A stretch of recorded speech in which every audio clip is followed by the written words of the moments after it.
Hi everybody, I'm coming to you from behind the steering wheel of a Jeep Grand Cherokee. But it's not just any Jeep Grand Cherokee. This is the Trackhawk.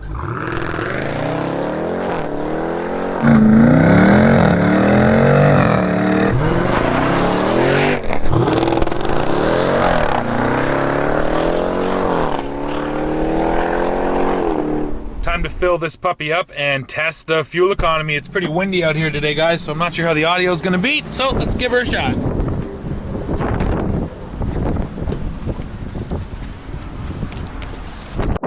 No big surprise here, the Trackhawk takes premium fuel.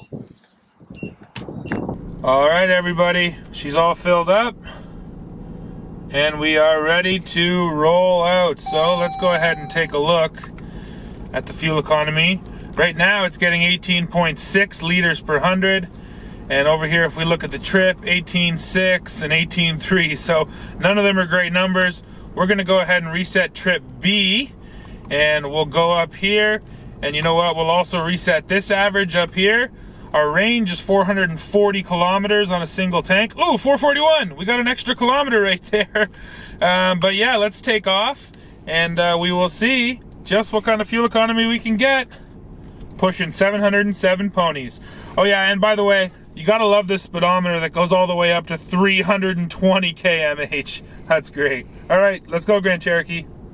We're on the road for the fuel economy test, and first of all, let me tell you a bit about it. So we're gonna hit a 400 series highway. I'll set the cruise rate about 110 kilometers per hour, and we'll go. We'll figure out what the fuel economy is, mostly highway cruising. I'm doing a little bit of city driving now to get to the highway. I'll do a little bit more city driving on the other end, getting off the highway, but it'll mostly be highway cruising. And no, I'm not gonna do any launches. I'm not gonna go foot to the floor. I'm gonna do my best to drive pretty nicely. I'm not gonna hypermile by any means, but I do want to see what I can squeeze out of this beast in terms of fuel economy. This thing is on winter tires. That of course is not helping the fuel economy, and it's actually not too cold today, 4 degrees Celsius, so the temperature shouldn't be too much of a factor, but it is quite windy. It might be pushing us around a bit, holding us back, or maybe we'll get a tailwind and it'll help us out. Either way, I'm excited to see what kind of fuel economy we get, so let's keep on driving.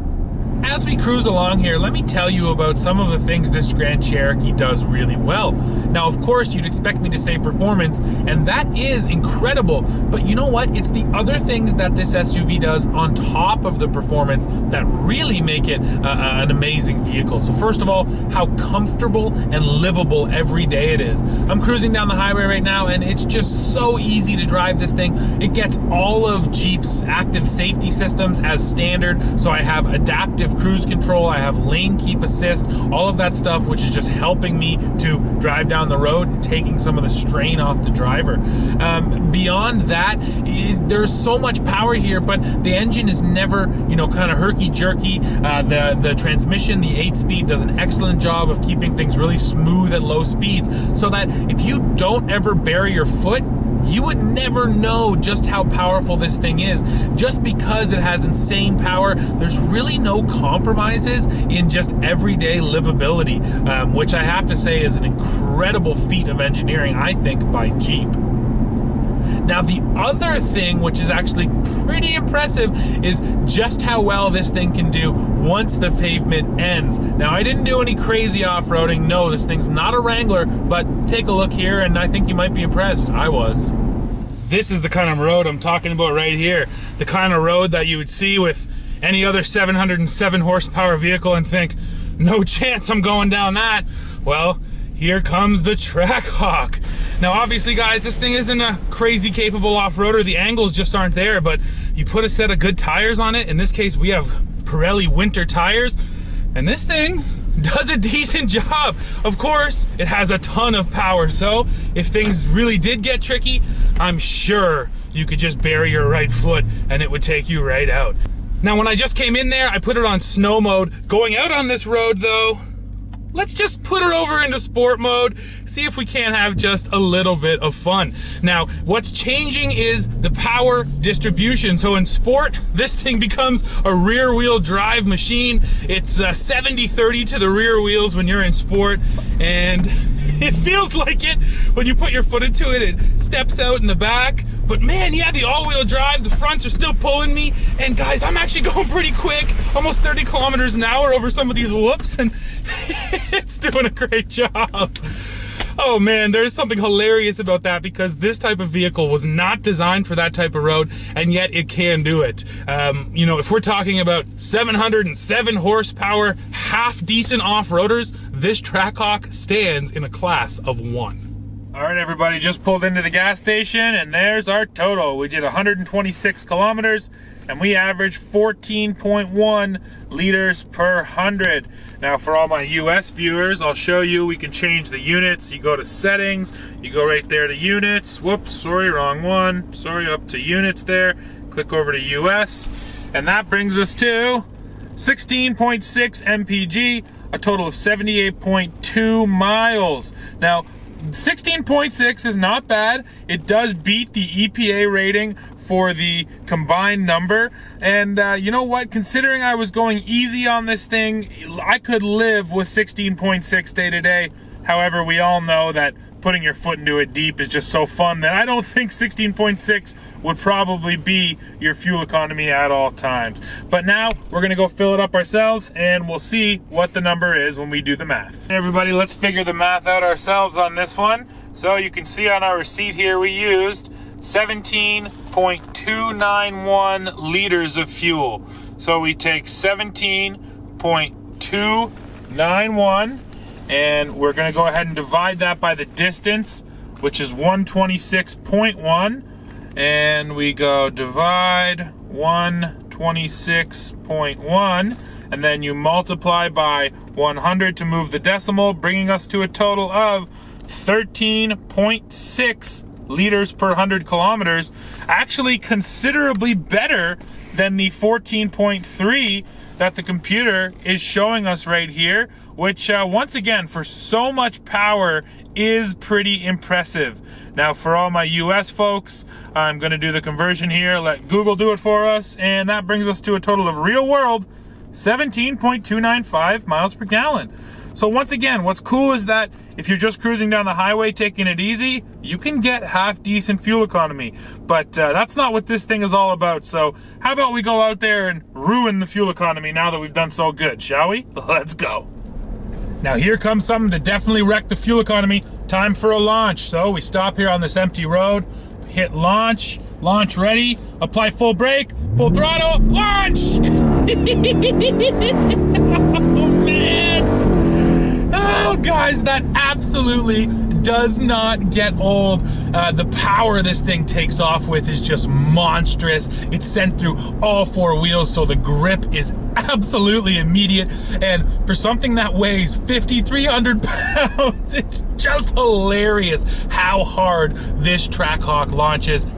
So I'll show you guys launch mode. Down here on the right, you go ahead and press that launch button.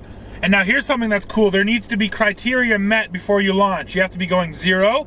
You have to be on flat ground. You have to have your wheel totally straight. Look, if I turn the steering wheel, it tells me wheel must be straight. And then you have to be in first gear, and you have to apply enough brake pressure. So I lay into the brake. It tells me how much brake is being applied. And then from here, you go full throttle and launch. And here's what that looks like.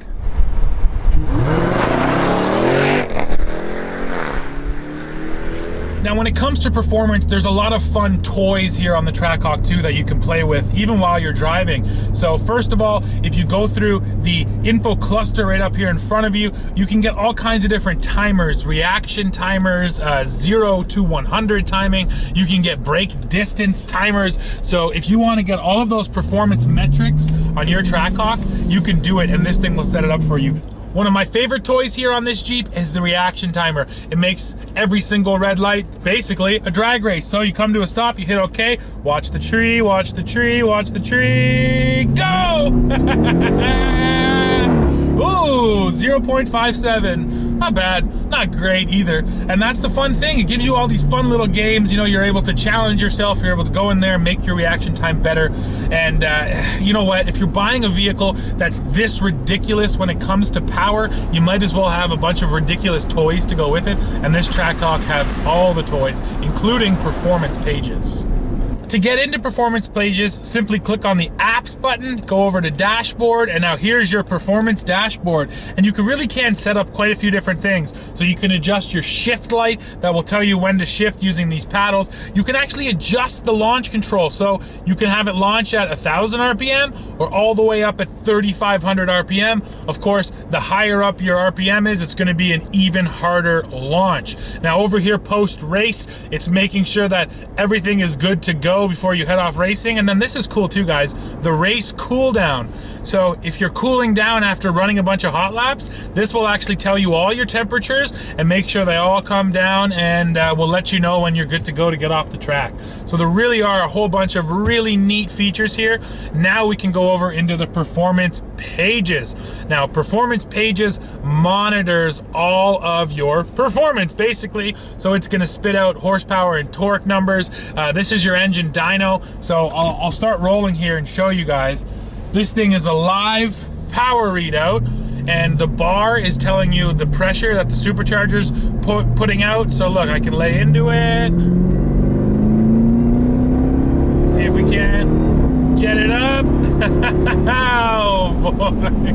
Oh, I love when those numbers hit 700, man. Isn't that so cool? So yeah, performance pages, again, kind of a neat toy, but also a decent actual performance help. If you're out on the track and you're trying to turn fast lap times, this is gonna help you because you can really monitor your vehicle. You can see your G-forces. It will tell you your peak Gs, so exactly, you know, how many Gs you were hitting at what times. Once again, if you know the Gs you were hitting in a specific corner and you think you can do more, well, you can try to push it and make sure that's being monitored. So not only are these things fun for guys like me who just want to drive around on the road, but if you really do want your fastest possible lap time, well, these things are going to help as well. Now we can't forget about the drive modes. The Trackhawk breaks down the drive modes excellent for us as well. So you can see all the parameters there when this thing is in track mode. Now we go over to sport. There's auto, snow mode, and then of course tow haul. And then there's a final setting that is custom. And of course this means that you can go in and actually set it all up yourself. So take a look at this, guys. Once you're in custom, you can go and you can set up all of these different parameters. So you can set the transmission, the paddle, stability control, all-wheel drive, suspension, and steering all separately to make sure you tailor this thing to exactly how you want it. That's pretty cool. So sure, in a straight line, the Trackhawk is bonkers, but it's also insane when you put it into a corner. Now, the suspension here is updated, of course, when you get the Trackhawk model. These are Bilstein dampers, and they are adjustable. So when I do put it over into sport mode, this thing becomes a lot stiffer. And then you put it in track mode, and whoo, she's really stiff. But that just means that when you do come into a corner, this thing actually handles it fairly well. Now, there's one sort of bad thing about the Trackhawk, if you want to look at it that way. This is the heaviest Grand Cherokee in the entire lineup. This thing weighs nearly 5,400 pounds. There's nothing lightweight about this Trackhawk. You'd think that, you know, the raciest model, maybe they would try to strip some weight out, but honestly, guys, this V8 is heavy and that supercharger's heavy. There's more suspension componentry here, so it all comes together to make this the heaviest Grand Cherokee in the entire Grand Cherokee family. And now you've seen all those pavement launches. I have to do at least one launch here on a dirt road, and let's see how this thing hooks up and how the winter tires hook up, shall we? All right, here we go. Launch enabled, foot on the brake. Here we go. Oof, oof. Oh boy, so it definitely got squirrely there when I first took off. And honestly, when the power first hit, it basically felt like a pure rear wheel drive. The back end started stepping out, and then suddenly, and pretty quickly actually, the machine basically, ECU, you know, kind of reeled it back in. But let me tell you guys, this is actually a vehicle where the power is just so immense that I think it comes on faster than the brain can even think. So even though it did a decent job of sort of catching me and then giving me the power split I needed off the line, this thing absolutely just spun those wheels in the dirt. But man, the fact that you could even launch on dirt and keep it on the road, boy, this Trackhawk is a fun time. Now you know it's ridiculous. Well, what does it cost? Here in Canada, there's definitely some sticker shock. As it sits, this vehicle I'm in right here is over $130,000. Starting price is just a hair under 120.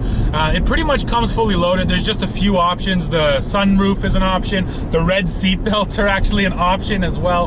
But yeah, basically once you go Trackhawk, this thing comes fully loaded. Now at 130 grand, you think, wow, that's a lot of money. And it is, but once again, if you look at the competitors with cars with names like Lamborghini and McLaren and Porsche on the hood, really doesn't seem that expensive.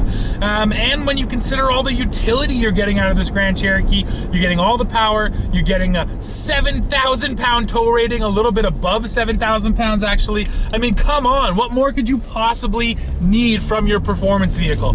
This Grand Cherokee is just such an ultimate blend of utility and performance. And then when you consider the other vehicles that offer this package and what they cost, even if you look at, you know, a G-Class from Mercedes-Benz or some of the big SUVs from BMW, they're gonna blow this thing out of the water when it comes to price, but they will not blow it out of the water when it comes to performance. So honestly guys, this thing, just like the other Hellcat models, is quite a deal and a bargain when you consider what it's up against.